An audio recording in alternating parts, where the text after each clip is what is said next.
Years ago, I remember going into Blockbuster Video and seeing signs in the store and even on the videotapes saying, "Be kind, please rewind."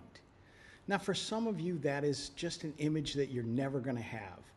Blockbuster Video is something that is nothing more than a historical footnote for you. For you, renting videos is actually just streaming them online. You've never had the opportunity to walk into a video store and get a VHS and be faced with the "Be Kind, Rewind." Videos is not really what I want to talk about today, but kindness is.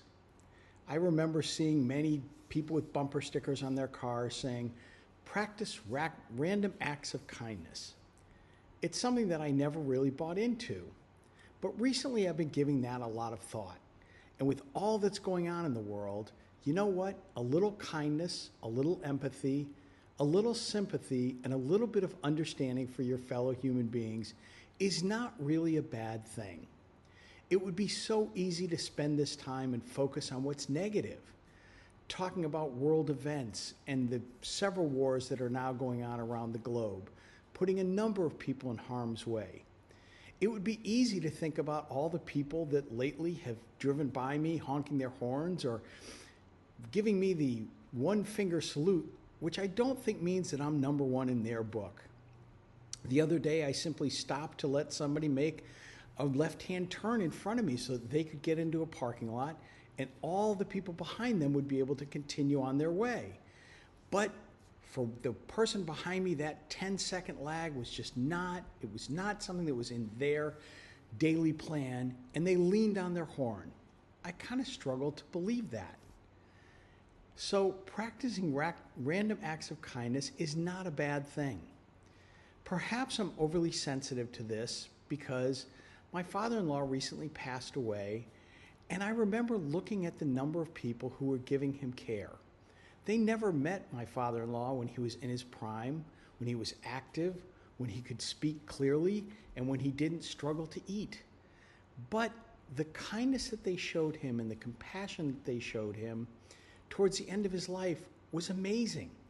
These were people who came into his life as complete strangers who were paid to do a job.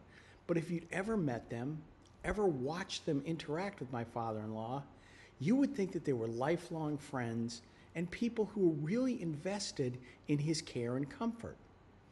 They were amazing for the most part. I remember watching one gentleman named Alex who spent hours sitting next to my father-in-law, and he could just tell if my father-in-law needed something, whether it was quiet conversation, perhaps a Kleenex, or maybe a drink of water. And he spent so much time with him, and again, he was so kind and caring. I really wish there were more people in this world that were like that. There are times when I've looked in the mirror and felt like, boy, I really wasn't very kind to an individual, or I had an opportunity to make somebody's life a little bit better, and you know what? I didn't take it. There are so many things in my life that I could have done differently, and now looking back, I wish I had.